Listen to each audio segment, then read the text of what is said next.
1,200 years ago, a man in China leaned over a bowl, hoping to live forever.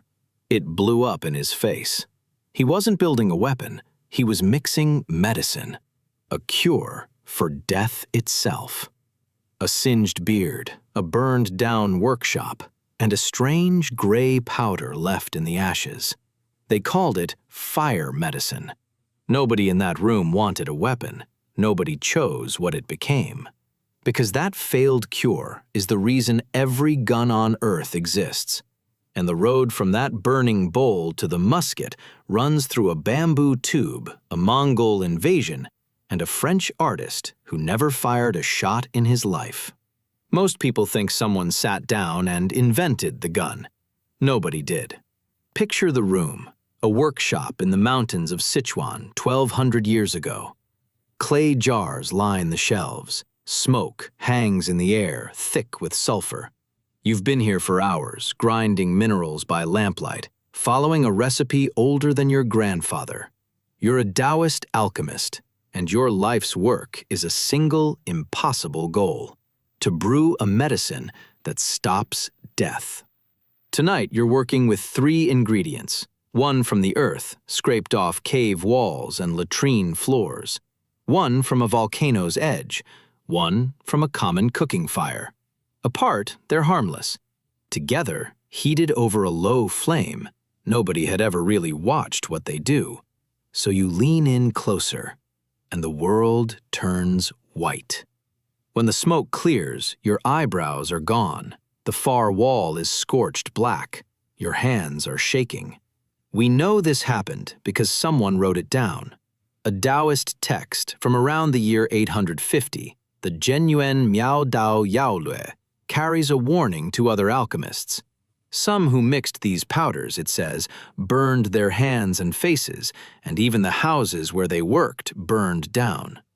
That's not a recipe. It's a warning label, the first one in history.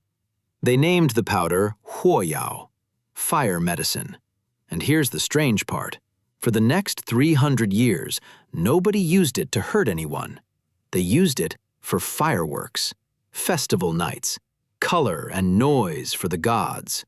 The deadliest substance humans would ever make spent its childhood as a toy. One afternoon, a general watched those fireworks go up and saw something nobody was meant to see. The general's name is lost, but what he saw wasn't a firework. He saw the flash, the roar, the way soldiers flinched from the noise alone. And he thought, what if that fear could be pointed at an enemy? Nobody had ever aimed fire before. So they built the simplest weapon imaginable. Take a tube of bamboo, strap it to a spear, pack it with fire medicine, point it at the man in front of you, and light it. You're a soldier now, on a wall in the year 1132, at a siege called De-An. The enemy is climbing toward you. You lower the tube, and a jet of flame and burning grit roars out 3 feet into the dark. The man climbing toward you has trained with a blade since he was a boy. He has never in his life seen a person breathe fire. He runs. They all run. And that's the thing the general understood before anyone else. The weapon didn't have to kill you. It only had to terrify you. The panic did the rest. This is the moment fire medicine stopped being a toy. Historian Tonio Andrade, in The Gunpowder Age, calls this the real birth of the gun.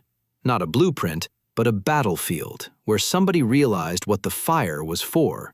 But flame runs out fast, so they packed the tube with scraps, bits of pottery, pellets of metal.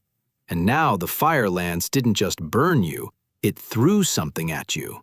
That changed everything, because the moment the weapon stopped being about heat and started being about a projectile flung down a tube, that's a gun. Crude, but a gun. There was just one problem. Bamboo splits. Pack in more powder for more force, and the tube bursts in your own hands. They replaced the bamboo with cast bronze, a barrel strong enough to hold the blast. By the 1200s, Chinese soldiers were carrying hand cannons, a metal tube that spat a solid ball with enough force to crack armor. In 300 years, a failed medicine had become a machine for killing at a distance. And notice what didn't happen. No single genius, no eureka. Just soldier after soldier fixing the last man's problem, none of them seeing where the road led. The road was about to leave China entirely, carried west by the one army that got hit by it hardest. For a while, this stayed a Chinese secret. Then, in the 1200s, the most feared army on earth came knocking. The Mongols. You'd expect the story to go one way. The horsemen crush everything. The weapon dies with the losers. It went the other way. At the siege of Kaifeng in 1232, the Mongols met these weapons face to face. Thunderclap bombs, fire arrows, iron pots packed with powder dropped from the walls. They didn't run from it. They studied it. When they finally took China, they didn't bury the technology. They picked it up and carried it with them.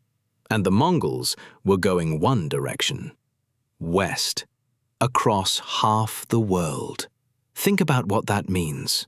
An empire built for conquest became, by accident, a delivery system.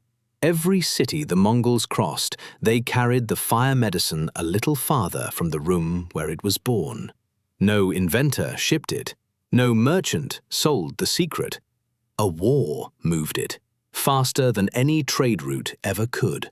The powder was traveling the world on its own, riding armies that had no idea they were couriers. And here's the part that should stop you.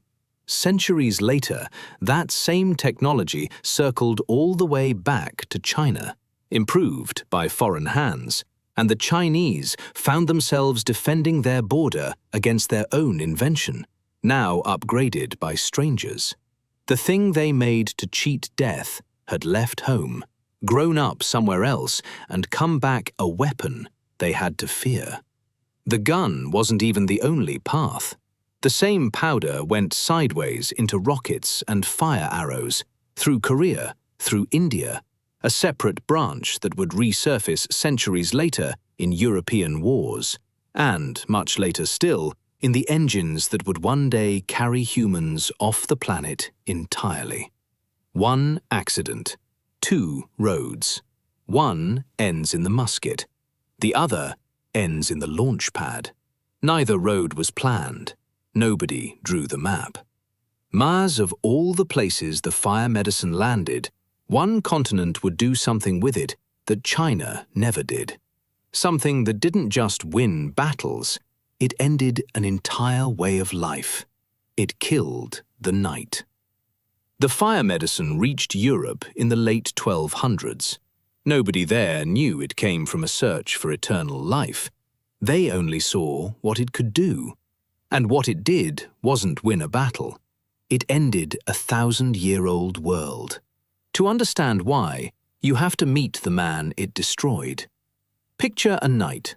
Not a movie knight, a real one. He is the single most expensive object in the medieval world. His armor took a master smith a year to forge. His warhorse costs more than a farm. He has trained to kill since he could walk. And on the battlefield, he is, essentially, a tank made of steel and bloodline. For 500 years, nothing on foot could touch him. That was the whole order of the world. The few who were born to rule, armored, on horseback, above everyone else. Now put a gun in the hands of a farmer's son. He learned to use it in a week. It cost almost nothing, and when he pulls the trigger, the lead ball does not care about the year of forging, or the bloodline, or the 1,000 hours of training. It punches through the steel like it isn't there. A lifetime of privilege, undone by a boy who couldn't afford a sword. Sit with what that means. The gun is the great leveler. It doesn't ask who your father was. It doesn't reward the years you trained. For the first time in history, the weakest man and the strongest man are exactly as dangerous as the tool in their hands. And nobody voted for that. No king declared the age of the night over. A chemical reaction from a Chinese medicine lab quietly deleted the entire ruling class of Europe and kept going. The castles fell next. Walls that had held for centuries, tall, proud, vertical, turned out to be perfect targets for cannon. So the walls came down and squat, ugly, angled forts went up in their place. The whole skyline of Europe rewritten by a powder from the other side of the planet. So by now you're watching an accident reshape the entire world. And a reasonable question forms. Somebody, somewhere in this story, must have finally sat down and invented the gun. Given it a name, a moment, an inventor. There's even a good answer.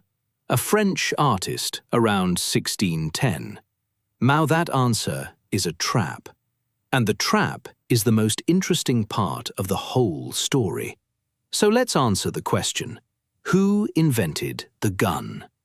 Around 1610, in the court of the French king, a man named Marin le Bourgeois built the first true flintlock, the mechanism that would arm the world for the next 200 years. Muskets in the American Revolution, muskets at Waterloo. His design. Here's the detail nobody expects. Le Bourgeois wasn't a soldier. He was an artist, a painter, a maker of music boxes and moving globes for the king's amusement. A man who, as far as we know, never fired a weapon in anger in his life. So there's your answer. The gun was invented by an artist in 1610. Except that's completely wrong. Le Bourgeois didn't invent the flintlock out of nothing. He improved the snap haunts, which improved the wheel lock, which improved the matchlock, which improved the hand cannon, which improved the fire lance, which was a bamboo tube packed with a failed immortality drug by a man whose name we will never know. Pull on the thread of who invented the gun, and it never ends. Every inventor was just fixing the last inventor's problem. Le Bourgeois is only the name we happen to have. So who invented the gun? A Chinese alchemist who wanted to live forever? A general who saw a firework and thought of fear? A soldier who stuffed pottery down a tube? A Mongol who carried it west? An Ottoman gunsmith? A Japanese swordsmith? A French painter? Not one of them was building the gun. Each one solved a small problem in front of them and handed the result to a stranger. Across borders, across centuries, most of them never learning what came next. Nobody invented the gun. It assembled itself through 1,000 years of human hands, and not one of those hands could see the whole thing. And that should feel familiar, because that is how almost everything powerful actually gets built. No one person designed the internet, or the market that can crash your savings, or the algorithm choosing what you'll watch after this. We tell ourselves someone is in charge, some inventor, some plan, some hand on the wheel. The gun is 1,000 years of proof that often no one is. We reach for one thing, a longer life, a little more safety, a cure for death.